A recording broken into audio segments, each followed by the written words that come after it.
que o mundo está numa grande transformação, a gente já falou inúmeras vezes. Agora, que essa transformação está fazendo a gente olhar para o nosso mundo, talvez ainda não. É isso, Lu? A gente tem que olhar agora para o nosso mundo? Pois é, né, Cris? Essa coisa de falar da transformação do mundo, né? Eu fico pensando, sim, é inevitável, não vamos nem colocar isso em pauta na discussão, né? Mas para transformar lá fora, precisa acontecer primeiro dentro. Porque aquilo que acontece lá fora aconteceu em outro lugar primeiro. E normalmente é no particular, né? A gente não dá passos gigantes quando a gente está aprendendo a andar, né? A gente dá os primeiros passos para depois sair correndo, né? Então, assim eu entendo, se o mundo está na transformação, a transformação não aconteceu agora. Ela já aconteceu antes. De que jeito? Então... Numa coletividade, talvez de pequenas... Sim, do lance da formiga, né? Assim, então, assim, foi um passinho aqui, alguém falou uma coisa ali, alguém despertou para uma necessidade acolá, e aí o outro também achou, o outro se identificou. E aí isso vai crescendo, e a hora que vai crescendo, quando é que aparece? Quando já tomou um vulto maior, mas já começou muito tempo antes. Então, a história da sementinha, né? Que você tem a sementinha, já está tudo lá. Tá tudo nela já, o que vai ser, se vai ser macieiro, se vai ser sei lá o quê, mas é pequenininho, você não consegue ver na semente. Aí você põe a sementinha lá, eu lembro sempre do feijão, naquela coisa que a gente fazia, eu pelo menos, né? Eu também, Lu, quando eu também. Era pequena, tinha historinha da sementinha do feijão, não sei o quê. Então você põe no algodão e tal, quem ia saber o que ia sair dali? Mas já existia ali. Aí tem todas as interferências, isso tem a ver com a natureza, né? Toda vez que a gente pensa na natureza, a gente pode trazer a natureza para dentro para nós como entendimento, né? Então, para que a coisa se desenvolva, eu preciso de alguns recursos, né? Eu preciso de luz, preciso de água, preciso de não sei o quê. O ser humano também é assim. Então, para chegar na transformação, eu preciso sair de algum lugar, né? Preciso de um reconhecimento de alguma coisa em mim, eu preciso de um despertar, às vezes é uma dor, né? Acontece alguma coisa para que aconteça uma outra. É movimento, né? E sabe uma coisa curiosa? Porque a gente está falando, né, que começa primeiro na gente. Então, você trouxe o racional de que começou primeiro ali numa coletividade de pessoas que está fazendo essa grande transformação no mundo. Sim. Mas o maluco disso é que eu tô vendo muita gente se olhando para poder entender todo esse movimento. Quer dizer, talvez essa daqui não tenha participado daquela coletividade. Mas no mundo corporativo, por exemplo, as pessoas estão se olhando muito, eu tô vendo muita gente buscando uma forma de se concentrar melhor. O mindfulness está muito em alta, né? A meditação e tudo mais. Sim. Porque precisa saber lidar com tudo o que está acontecendo. Lidar com os próprios sentimentos, lidar com o outro, lidar com essa mudança que está acontecendo. Sim. E você tem aí uma especialização interessante nisso, eu quero depois você vai contar isso pra gente melhor. Sim. Mas assim, é uma verdade que isso tem acontecido, né? Essa busca pela meditação, pelo se encontrar. Eu acho que é natural sempre em grandes transformações que a gente queira se conhecer mais, né? Porque a origem é onde, né? Se fazendo jus ao que você está dizendo, né? É natural que em grandes transformações eu volte para mim para olhar alguma coisa mais especialmente, né? Sim, é porque é esse o sentido, né? Para haver uma transformação, eu preciso ir no miúdo. É a história da semente. Para surgir a árvore, surgir a flor, seja lá o que for, eu preciso ir na semente, eu tenho que ir na raiz. Na medicina chinesa, isso é belíssimo, porque na filosofia oriental, a gente guarda no rim, na energia do rim, a nossa essência. É a partir da essência que todas as outras coisas são geradas. Isso tem a ver, então, se eu vou para a natureza, então é a semente, e a partir da semente que vai nascer a plantinha, seja ela qual for. Então, se eu vou para o mundo, você está falando do corporativo, né? Eu não faço parte desse mundo para ter uma compreensão dele em si. Mas existem humanos lá. Claro. E eu sou especialista em humanos, então acho que eu consigo falar sobre isso, Sem né? dúvida. Então, independente de onde eles estejam, né? É do humano fazer que eu penso que é assim, né? Ele entra em movimentos que são automatizados e é o pique, e é a coisa, a pessoa não vai percebendo, só que aí o corpo vai dando sinais. Tem coisas que vão dando sinais. Como é que a pessoa percebe, né? Pensando bem no genérico, né? Claro, não estou falando de particulares aqui, é sempre no genérico, né? Como é que uma pessoa percebe que alguma coisa está acontecendo com ela? Quando ela sente concretamente, fisicamente.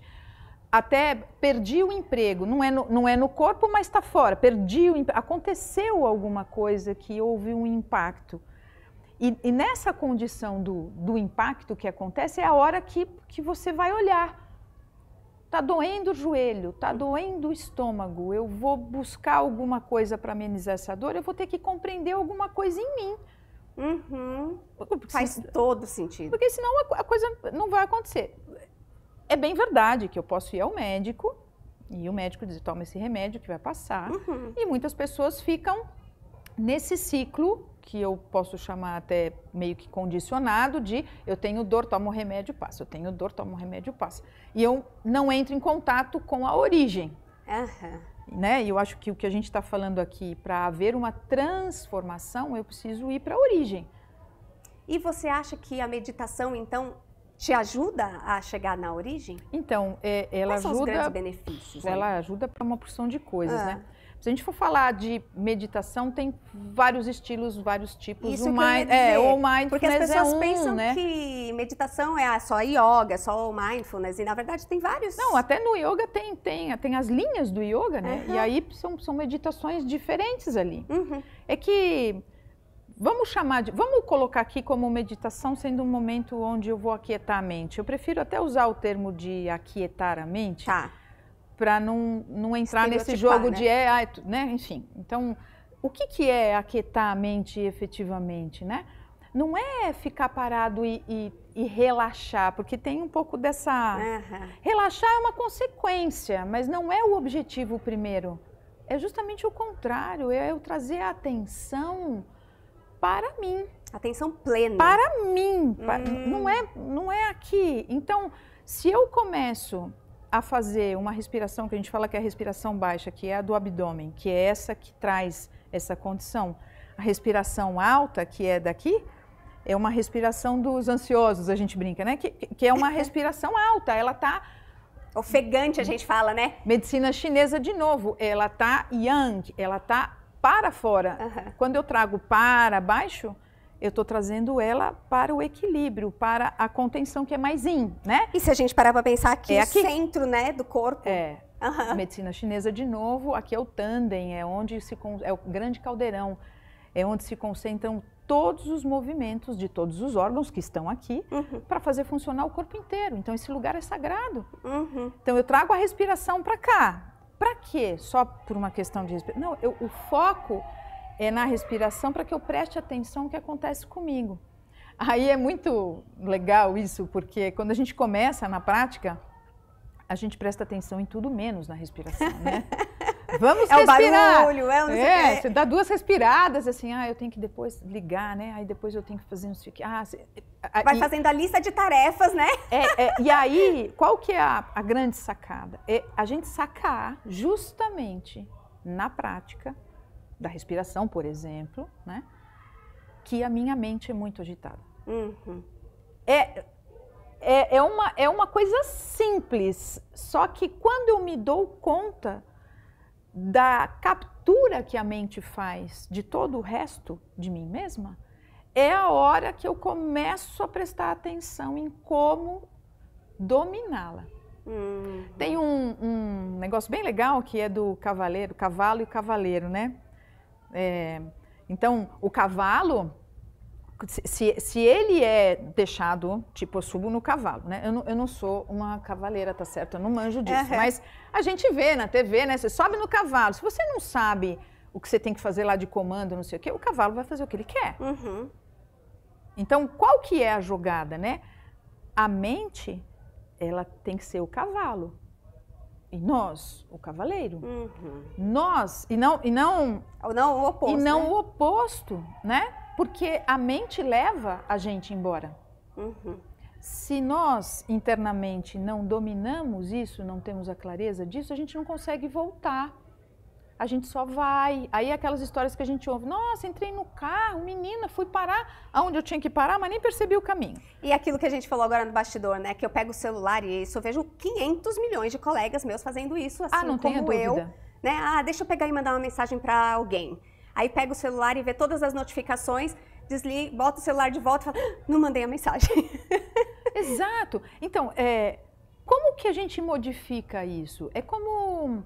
as pessoas também acho que não têm muita noção disso, né? Acho que tem que ser... vai para o zen, né? Fica meio estereotipado isso, mas é exercício. A gente não consegue nada magicamente. A mágica é só do mundo infantil, né?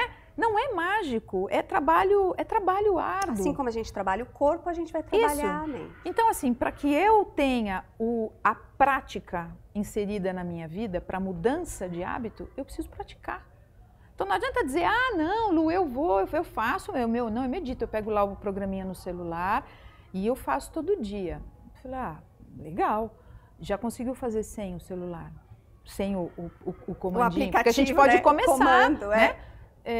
Não, eu não consigo fazer sem. Então a gente precisa pensar por que é que não consegue fazer sem?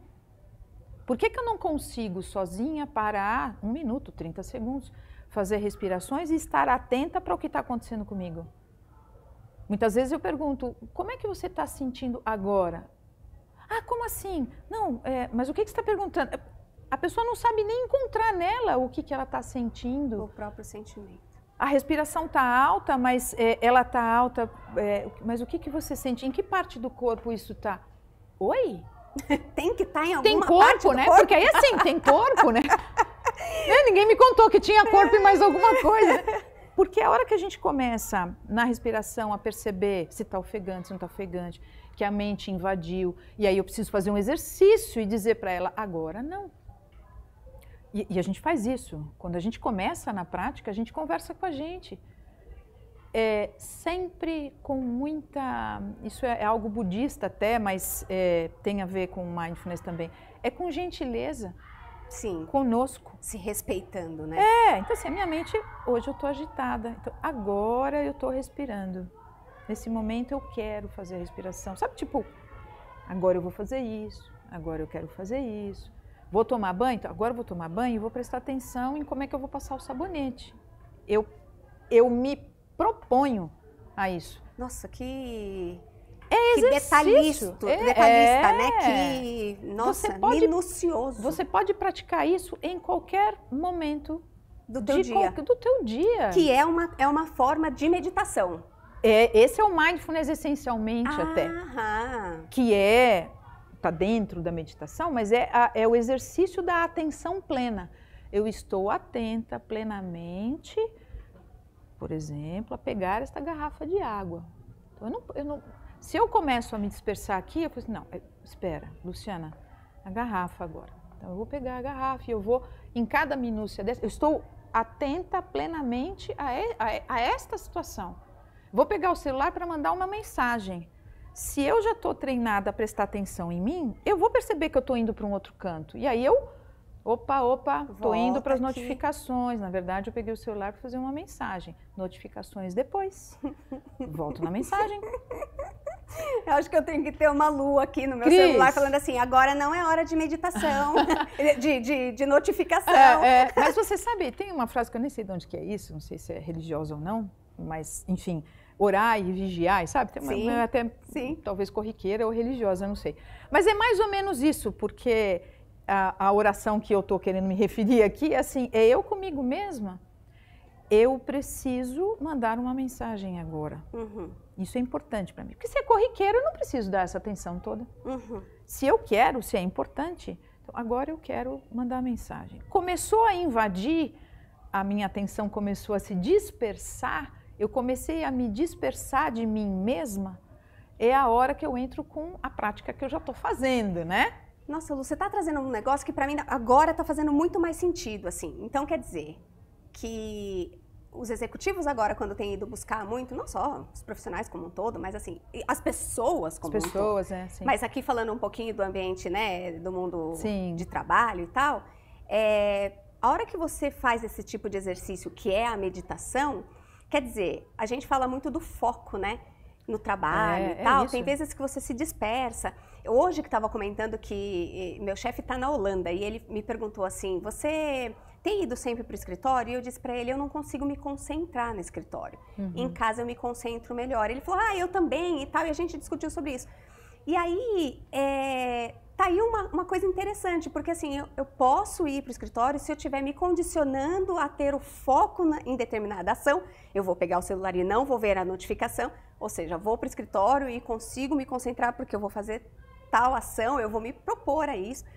Então, eu estou percebendo que os profissionais têm buscado, então, a meditação por conta de mais produtividade e foco, né? Concentração. Então, a questão da produtividade, né, ela pode ser algo bom ou não, né? Assim, eu estou buscando para produzir mais, então não sei o quê. Tem que ter um equilíbrio, óbvio. Eu não sei falar muito sobre isso, mas vamos pensar que eu posso, uma pessoa comum, tá? Não estou no mundo corporativo, então Luciana, o que significa para mim produzir mais? E aí eu já mudaria a questão do mais. Eu ia dizer isso, não é o mais, eu acho que é produzir melhor, é a qualidade daquilo. Exatamente. Então, eu vou praticar o mindfulness na hora que eu vou me alimentar, por exemplo, né? Então, eu não vou estar comendo com o celular e ainda falando com uma pessoa. Eu vou estar comendo. E eu acho que tem a coisa, por exemplo, da procrastinação. Absolutamente. Né? Porque se você tem essa disciplina... Sim. Né? Você não vai mais procrastinar. Então, agora eu estou focado nisso, né? Sei lá, estou aqui pensando comigo como as maneiras como a gente pode... Porque é uma conversa interna, Cris, isso, entende? Quando eu estou aqui falando é porque a prática é de uma conversa interna. Por isso que precisa ser gentil. Não dá para você falar, de novo, olha, minha cabeça foi para outro lugar, que droga. Não é que droga, é porque ela vai mesmo. Mas eu posso acalmar essa mente e dizer, tudo bem, daqui a pouco eu vou ver a notificação. Estou usando o exemplo do celular, agora virou, né? Eu vou ver a notificação. Vai ter um momento para isso. Mas agora eu vou fazer tal coisa. Isso na educação de crianças, por exemplo, se a gente for pensar em desenvolvimento, isso é fantástico. Inclusive, mindfulness está dentro das escolas hoje, né, em vários formatos, alguns com meditações do yoga mesmo, mas não importa. De novo, parar, se perceber. Perceber, aí tem os exercícios também do mindfulness, perceber fora. Que cheiros eu estou percebendo? O que eu percebo de barulhos? Eu estou lá, respirando. A gente diz que é a âncora, né? Onde eu colocar a âncora, que é o meu lugar de foco, é onde eu vou estar levando a minha atenção. Pode ser em qualquer coisa. Agora é comida. Minha âncora é a comida. Seja lá o que for, entende? Entendi. E aí, então, por isso que não tem, então, meditar é ficar, tem que ser um lugar assim, lugar assado, você tem que ter o almofadinha, o tapetinho, não sei o quê. Não é nada disso. Aí eu acho que é até, assim, eu acho uma judiação mesmo, porque... Porque fica uma coisa meio obrigação, né? Eu vou te confessar que eu tenho eu não sei se a palavra é preconceito, mas assim... Eu diria uma resistência. Eu acredito que sim. À meditação nesse estereótipo que ela foi colocada. No estereótipo, essa é uma boa palavra. Porque assim, vai lá, senta agora, faz silêncio. E aí eu penso, cara, não dá. Eu vivo numa casa que tem barulhos. Eu não vou conseguir fazer isso. E eu não vou conseguir sentar ali e tal. E aí depois eu fico me perguntando também, né? Porque eu tenho alguns momentos, eu e os meus filhos, que eu pensei, eu vou perguntar isso pra Lu quando a gente for falar lá no podcast, se isso não é uma espécie de meditação, né? Então, toda noite eu paro um pouco com os meus filhos e a gente fala assim, qual foi o momento bacana do dia hoje? Aí eles param e tal, e eles fazem uma retrospectiva, hoje eu gostei de tal coisa, hoje eu gostei... E o que não foi legal? Não foi legal isso, não foi legal aquilo, você sentiu o quê? Né? Assim, eu acho que... É uma coisa de saber qual é o sentimento da gente, é uma coisa importante. Eu tento fazer muito isso com eles. E aí eu faço isso, eu falo para eles, então agora é nosso momento de rezar. Vamos rezar? Vamos rezar. E a gente para e a gente tem aquele momento, é um momento nosso, se a gente faz isso. Eu não sei se isso é exatamente uma meditação, né? Assim, talvez eu não esteja... Mas está dentro, de novo assim, a palavra muitas vezes atrapalha porque ela traz o estereótipo, né? Mas esse é um momento em que você aquieta a agitação do dia, até para poder usar como uma reflexão para eles o fora e o dentro. Ah, então tá bom, eu tô praticando a minha Você entende? É isso, porque quando a gente começa a falar, eu não medito. Sim, eu não medito naquele formato que disseram que tinha que ser, ou que estão falando que é o melhor e que não sei o quê, né? Não é isso. O que é aquietar-se? Por que é importante o aquietar-se, né? Quando de novo a medicina chinesa, né? Vem dessa filosofia o meu entendimento, né? Se eu aquieto, se eu fico numa condição mais de constrição, eu estou cuidando da forma, da estrutura. E é a partir da estrutura que tudo cresce, que se torna yang, né? Então, para que haja o yang, para que haja a maçã pendurada lá, precisou haver a raiz, a semente, que é o yin. O que é o aquietar? É estar nesta condição estruturante. Tá. Depois eu saio e eu vou para a vida, né? E eu vou e faço, mas aí, tá muito agitado. Eu sei para onde ir. Eu acho que para mim é uma chave importante, assim. Eu sei ir para fora, mas eu preciso saber para onde voltar. E aí, então, eu vou trazer agora um outro ponto que eu queria te perguntar. Eu queria que você me dissesse se faz sentido dentro da meditação, dentro desse autoconhecimento. Porque, assim, o mundo aí tá cheio de palavrinhas que eles jogam e virou esse estereótipo aí, né? Sim, então, a meditação é uma, a propósito é outra, tá cheio dessas palavras. E aí, eu ouvi muito, e até com preconceito em algumas situações, né? Que essa pessoa não tem... como é que a gente fala, gente? De estrutura emocional, não tem inteligência emocional, né? Esse autoconhecimento, esse momento de aquietar e entender, porque eu me lembro que nas nossas conversas ali preparatórias para o livro, gente, a Lu me ajudou muito na preparação aí do livro, você falava muito dessa coisa de como é que a gente sente cada uma das coisas e tal. Então, a inteligência emocional... não é do outro, eu preciso saber lidar com o outro, não. Primeiramente é saber lidar com os seus próprios sentimentos, não é isso? Exato. A inteligência emocional, que também é uma palavra que fala inteligência, a gente pensa em algo de performance. É porque assim, as palavras, elas criam mundos, né? Eu tenho que ser um PhD em alguma coisa para saber inteligência emocional. Então, não é isso, pelo menos não é essa a ideia. Mas vamos usar o termo que é mais conhecido. Então, inteligência emocional, ela diz da condição da pessoa entrar em contato com a sua subjetividade. Agora, como é que eu entro em contato com a minha subjetividade se eu não pratico isso?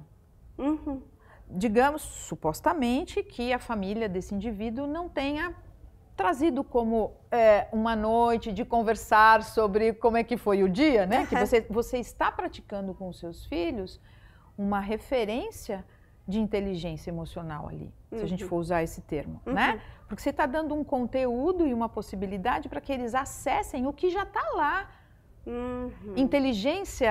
A inteligência emocional, a inteligência cognitiva, né, propriamente, ela está lá, salvo pessoas que têm problemas. Claro. Mas eu estou falando de novo do genérico, né? Ela está lá. Só que se eu não tenho um ambiente que favoreça o desenvolvimento disso, ela fica ali, esperando.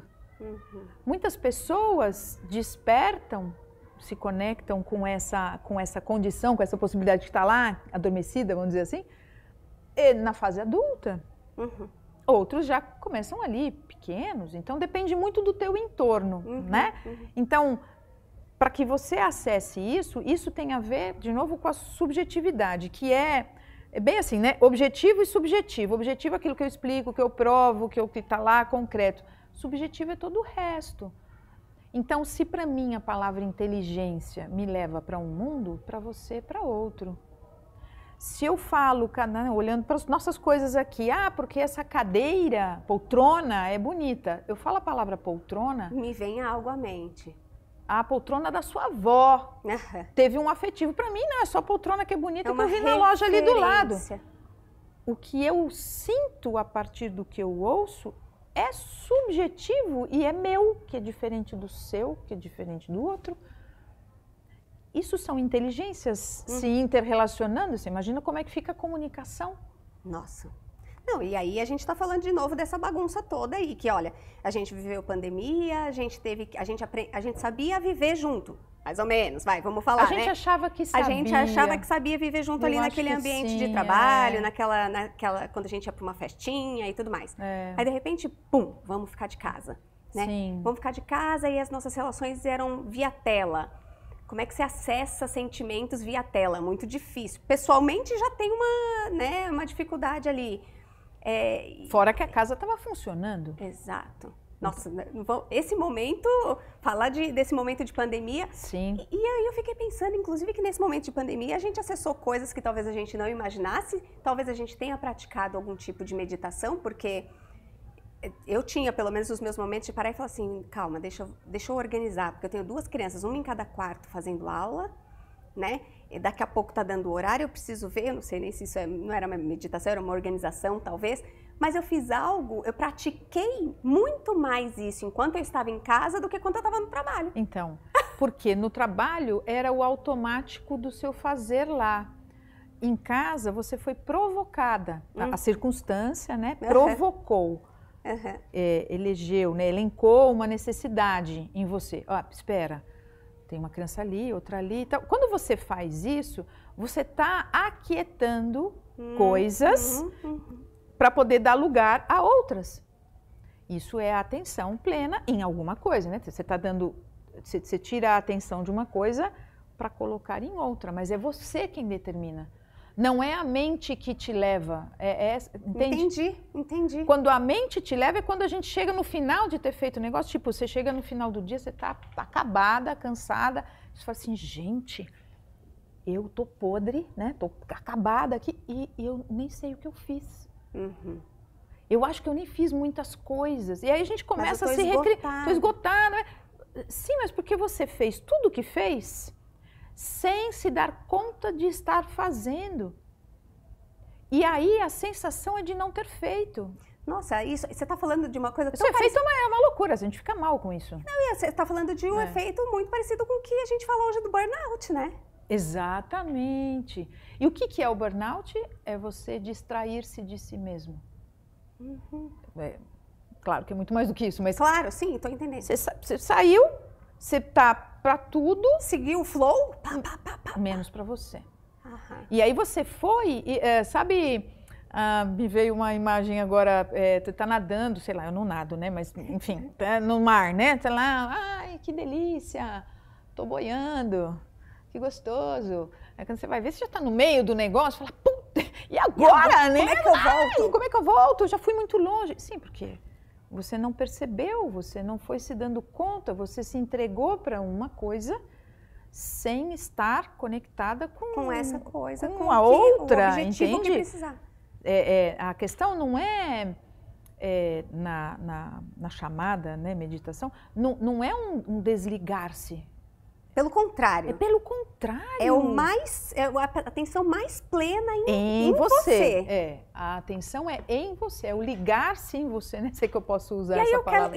Então agora eu quero trazer um outro ponto aqui para você, porque a gente fala assim, não, porque a gente precisa meditar, porque eu tô num ambiente tóxico e tudo mais, né? Assim. E a gente falou aqui no bastidor um pouquinho que você, como é que você vai poder dizer que aquele ambiente, reconhecer aquele ambiente como um ambiente tóxico, se você não tem o próprio conhecimento, a história que a gente falou no início do graúdo e do miúdo. Isso. Né?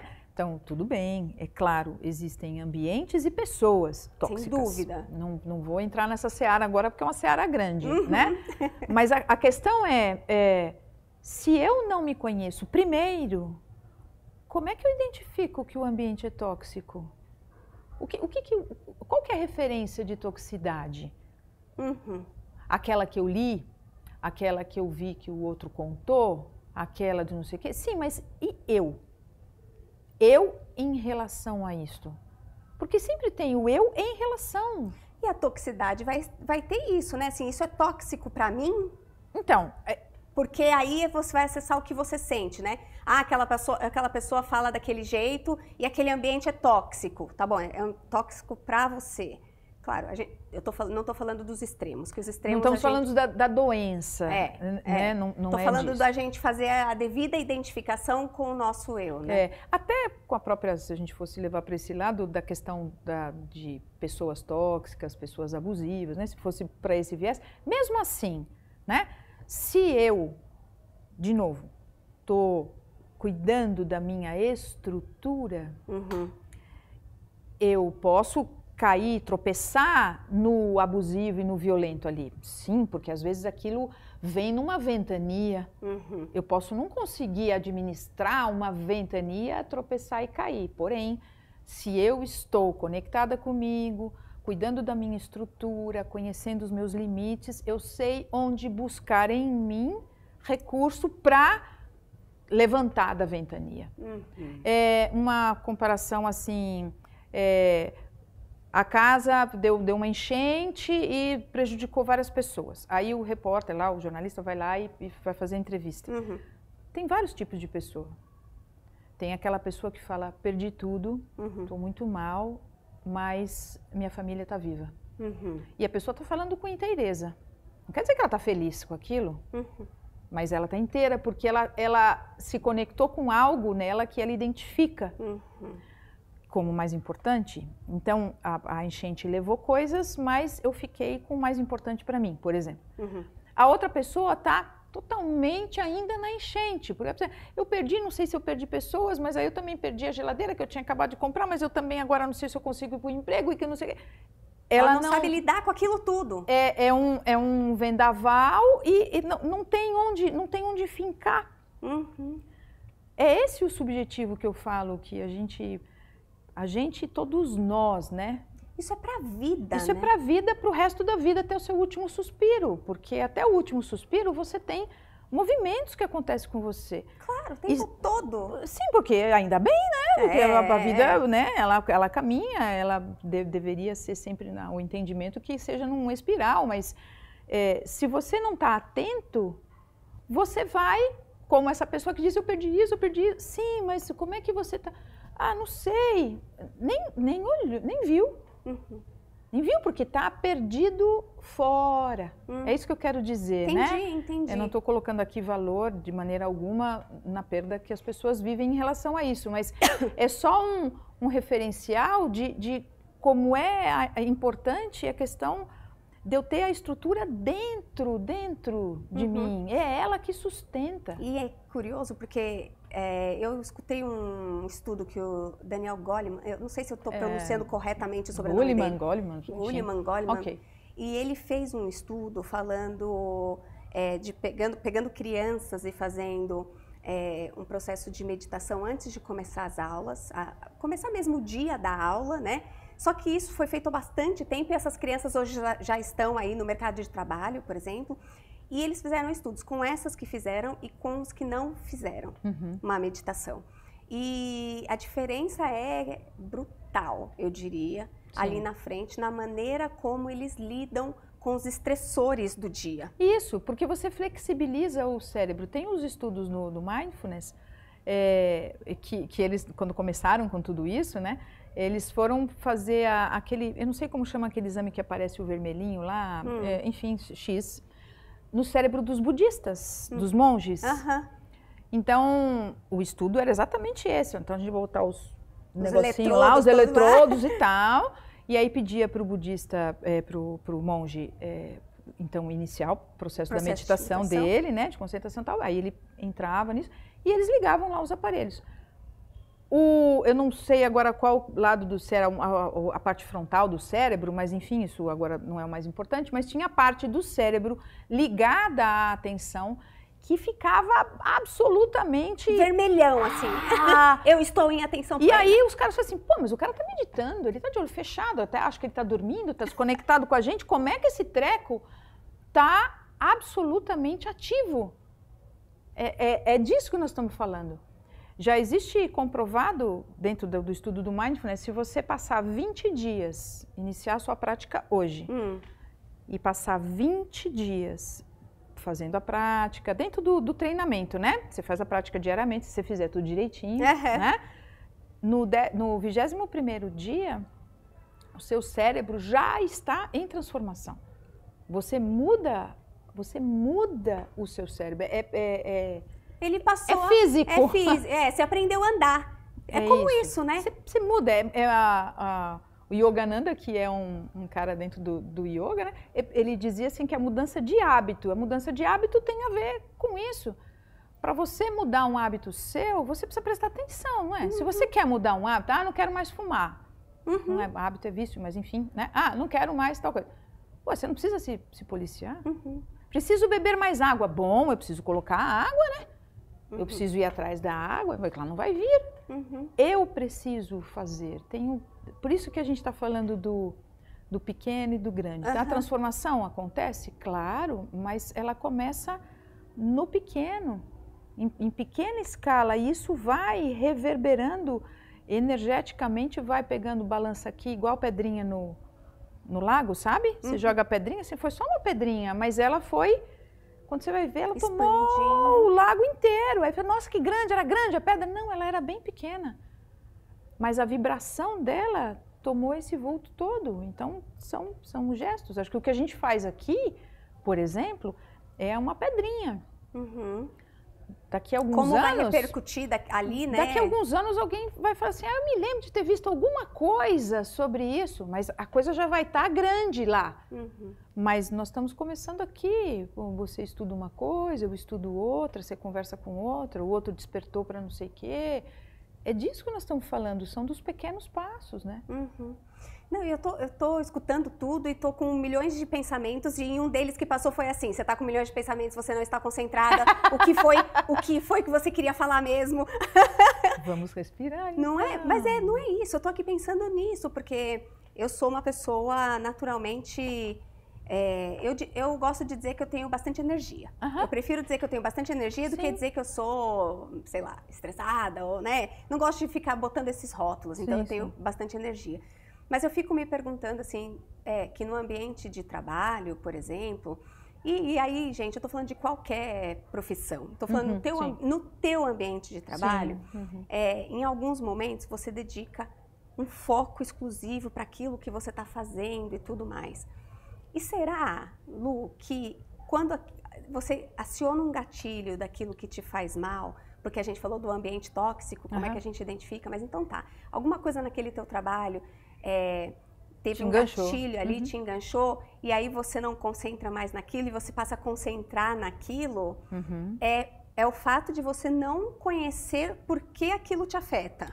É isso? Isso. Você acha que é... Então, vamos lá.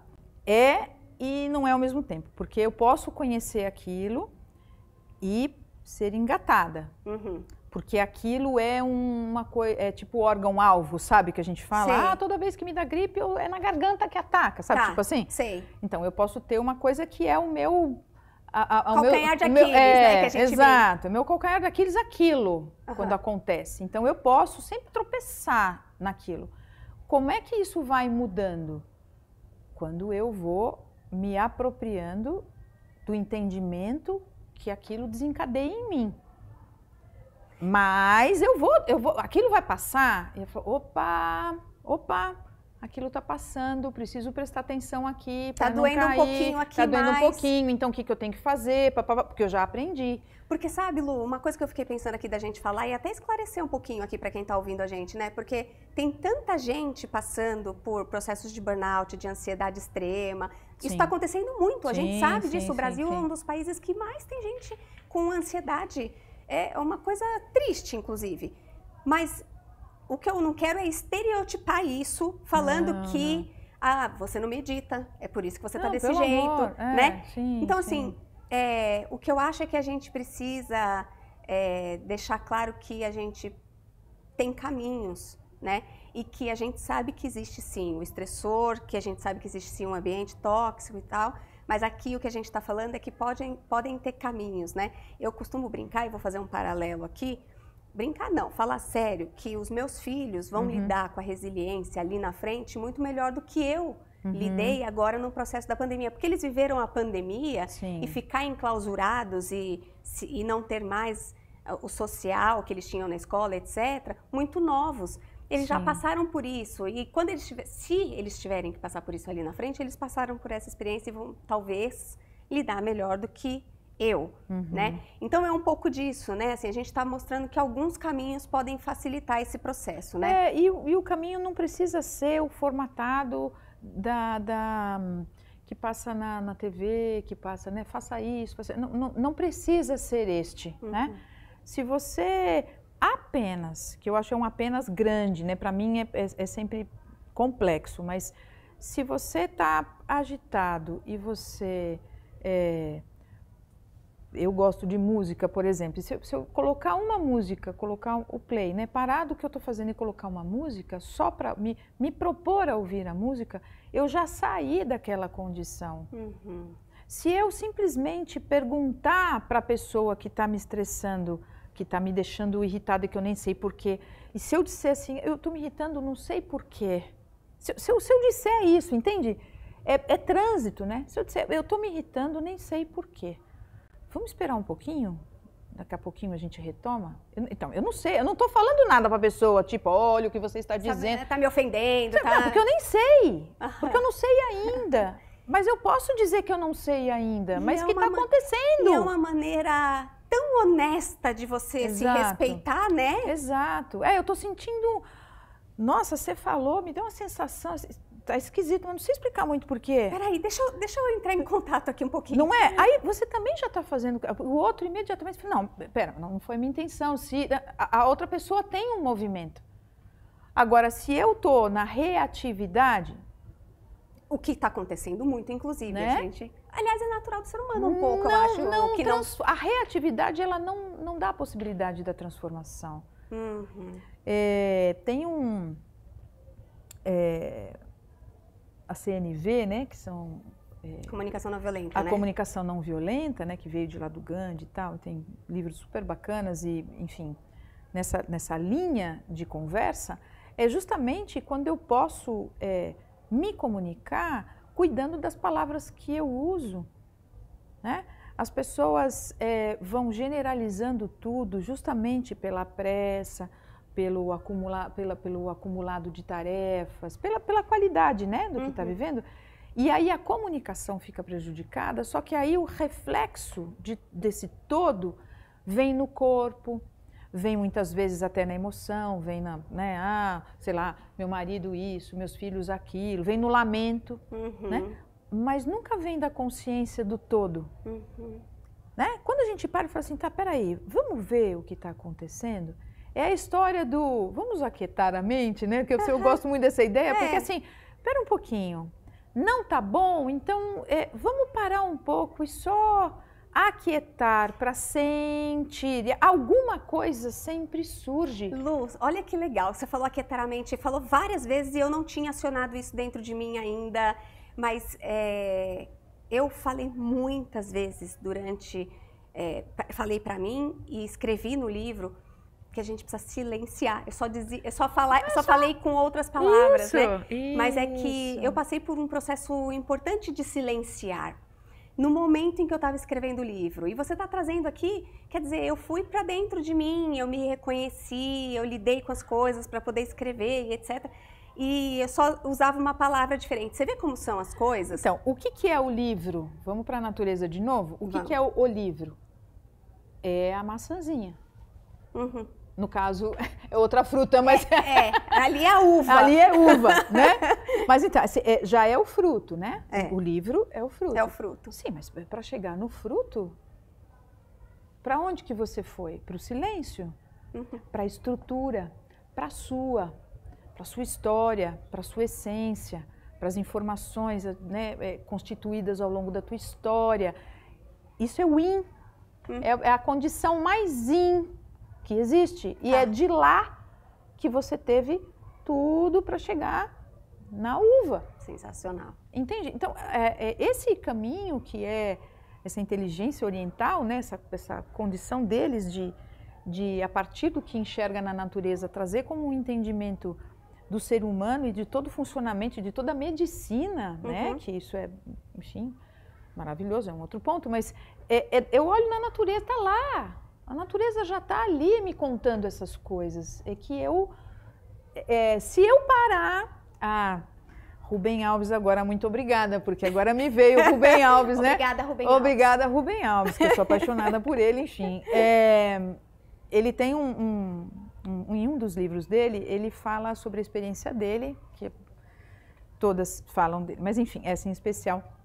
Ele estava doente já, né, enfim, e ele morava numa casa, e do lado da casa que ele morava, tinha um terreno baldio, né? E ele estava triste porque não estava produzindo como ele produzia e não estava podendo sair de casa, então ele estava mais depressivo, né? Ele até diz isso, eu não estava bem. E eu olhava pela janela no tal do terreno baldio, que ele chamou assim, e eu só via as ervas daninhas, eu via o mato e aquilo... E ele vai na descrição deles, é como se você estivesse vendo aquele lixo, terreno baldio. Não, né? E você falou e eu remeti imediatamente a né? Já que eu tenho aqui na minha mente. Terreno baldio que nada tem, né? Que né? Precisa ser limpo, né? Precisa... E aí ele falou, mas eu não posso sair daqui. Aí ele começou, a partir do que ele via, ele começou a refletir, a silenciar, a ir para dentro dele. E ele dizia assim, eu não tinha o que fazer, nem dentro da minha casa, porque eu não podia sair, e nem fora no terreno baldio, porque eu queria montar um jardim ali bonito, de flores, com passarinhos, né? Mas eu não podia. E eu comecei a prestar mais atenção nesse terreno baldio. E eu descobri maravilhas nesse terreno baldio, justamente porque tinha, ele começa a descrever a planta tal, aparecia o inseto tal. E por causa desse inseto tal, também aparecia o bichinho tal. E ele começou a descrever um outro cenário. O processo que acontecia no terreno baldio. E o terreno baldio tem a sua função. E tomou outra dimensão. Proporção. E era isso que ele estava dizendo, na adversidade, que era a condição dele, eu sei fazer isso, eu produzo livro, eu escrevo, eu dou palestra, eu dou curso, mas a doença fez com que ele aquietasse. E ele descobriu beleza em coisas que ele não via. São estas coisas, assim, o que eu faço com a condição que eu tenho, com o limite que eu tenho, com o que a vida me trouxe naquele momento, né, a pandemia, por exemplo, enfim. Então, aí você está falando para mim agora da contemplação. Exatamente. Ele estava contemplando num primeiro momento raivoso, porque ele estava conectado com a dor. Tá. Com o sofrimento, na verdade. Conectado com o sofrimento, que é aquela coisa do arrastar a corrente, né? O sofrimento. Quando ele entrou em contato com a dor, ele falou assim, mas eu não vou poder sair daqui mesmo. Não adianta eu ficar aqui. É isso que eu tenho para hoje. Aí ele começou a olhar de um outro jeito para a mesma coisa. O terreno baldio mesmo não mudou. Também não mudou o inseto, também não veio um beija-flor. Não, porque ali não é lugar de beija-flor. Beija-flor vive em outro lugar. Mas tem uma existência ali. E tem um ecossistema ali, tem vida ali. E esse terreno baldio pode ser qualquer ambiente. Pode ser a tua casa, Exatamente. Pode ser o teu trabalho. E aí a gente grande precisa. Sacada, então, né? O que a gente precisa fazer é contemplar aquilo. E tomar cuidado com o significado do contemplar, né? Porque o contemplar parece uma coisa linda, né? Isso. Aí as pessoas falam, você é muito romântica. Você é poliana. Não estou falando disso. Não é isso. Não é disso que eu estou falando. E o que é o contemplar, então, nesse sentido? É a hora que eu olho o fenômeno como ele é. Tá. É como ele é. Não é o julgamento, é como ele é. Realiza isso dentro de você. Eu estou olhando para o fenômeno como ele é. Quando eu começo a julgar, aí eu entro num outro processo, que não é contemplação. Tá. Contemplação é quando eu consigo olhar para o que é. Tipo, as pessoas não contemplam o sol, porque bonito é mais fácil, né? O pôr do sol. Que lindo, isso me faz bem. Então, ok, é um tipo. Mas se eu me proponho a contemplar as coisas, os fenômenos, então eu tenho um estado de conexão comigo mesma, desprovida de julgamento, e eu olho. Aí eu consigo entrar em contato com aquilo que é, separado do julgamento, entende? E isso é uma tarefa dificílima. Eu imagino. Porque se entrar em contato comigo mesma já é difícil, imagina poder conseguir contemplar, né? Então, é um exercício para a vida. E o que eu estou falando não quer dizer que eu faça isso com o pé nas costas, de maneira alguma. Mas você se Mas a questão proponha. Quando eu conheço e a natureza me traz isso como informação, e eu entendo que isso é importante para o meu desenvolvimento, é importante para o meu aprimoramento espiritual, para a minha condição humana, para eu poder favorecer outras pessoas, quer dizer, se eu estou em comunhão com tudo isso, então eu me proponho a experimentar não julgar. É uma tarefa difícil, mas eu me proponho. Se eu der um passo, se eu fizer uma coisa sem esse julgamento e estar só no estado contemplativo, eu já fiz bastante para mim. Se você conseguir em 30 segundos ficar atenta para a sua respiração, você já ganhou muito de longevidade. Eu ia te perguntar, assim, o que a gente pode fazer? Óbvio, tem inúmeras, como eu vou dizer, técnicas, né? Você pode seguir algum tipo delas. Pode, claro. Experimentar para ver qual que faz mais sentido. Que faz mais sentido. Mas assim, pra gente começar aqui, quem tá me ouvindo agora vai, a hora que acabar, tá nos ouvindo, a hora que acabar vai falar assim, tá bom, deixa eu fazer um teste aqui. Isso. O que você acha que... Primeira coisa é você estar atenta para o corpo, né? É uma coisa que eu sempre... começa por ele, né? Então, se eu estou assim, ó, eu quero fazer alguma respiração, não vai rolar. não vai rolar. O corpo precisa de um estado que faça conexão entre a terra e o céu. Então, meus pés precisam estar inteiros no chão. Tá, então... Essa é uma coisa para você... Isso é o começo, né? Sim, tem lá o pessoal do yoga que está lá. Que cruza as perninhas. Sim, é uma outra técnica. Mas nós estamos falando de algo básico para qualquer pessoa e que é simples para qualquer pessoa, né? A gente podia fazer um teste no banho? Pra então, ver se no banho...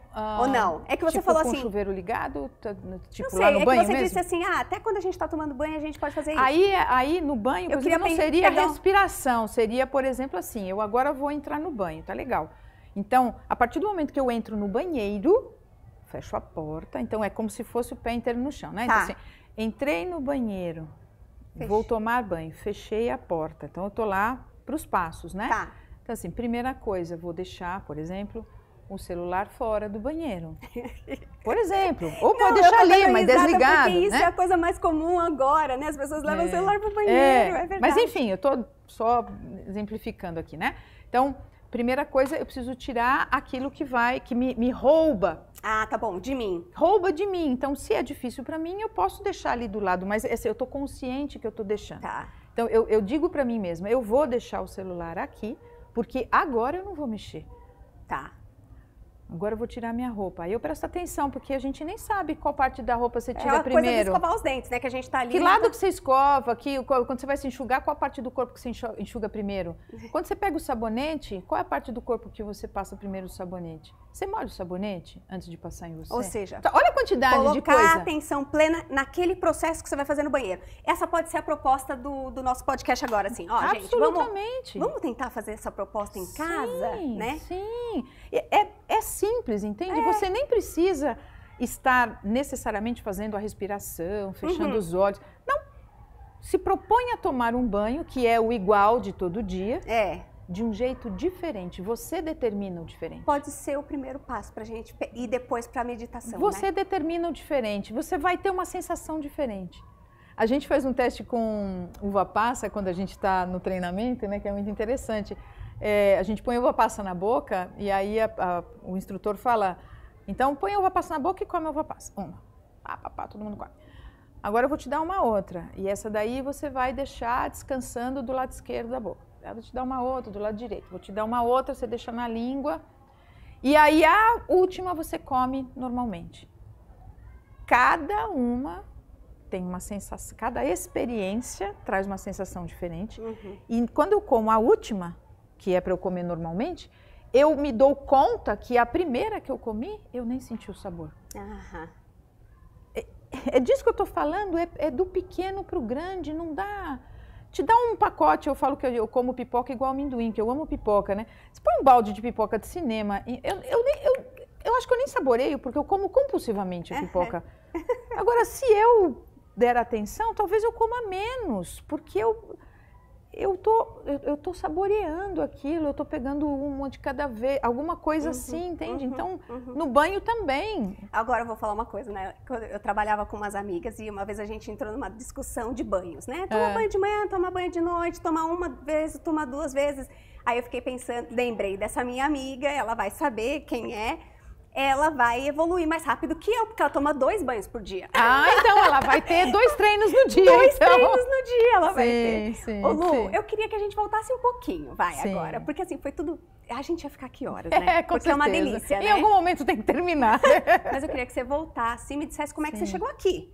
Como é que você chegou nessa pessoa que hoje olhou? Porque eu sei que você começou também trabalhando um pouco com crianças, não é verdade? Sim. Eu queria que você falasse um pouco da tua formação e tal, mas em que momento foi esse... Opa, eu quero trabalhar mais isso. Aí você, inclusive, teve a coisa da medicina chinesa. Conta um pouco. É difícil falar de começos, né? Uma vez que o começo está bem no começo mesmo, né? Então, eu lá de pequena tinha essa coisa com o corpo muito sintonizada. Eu gostava de falar, eu gostava de dançar, eu fazia apresentações, né? Tinha uma coisa corpórea muito forte. Ao longo do tempo eu fui me distanciando disto.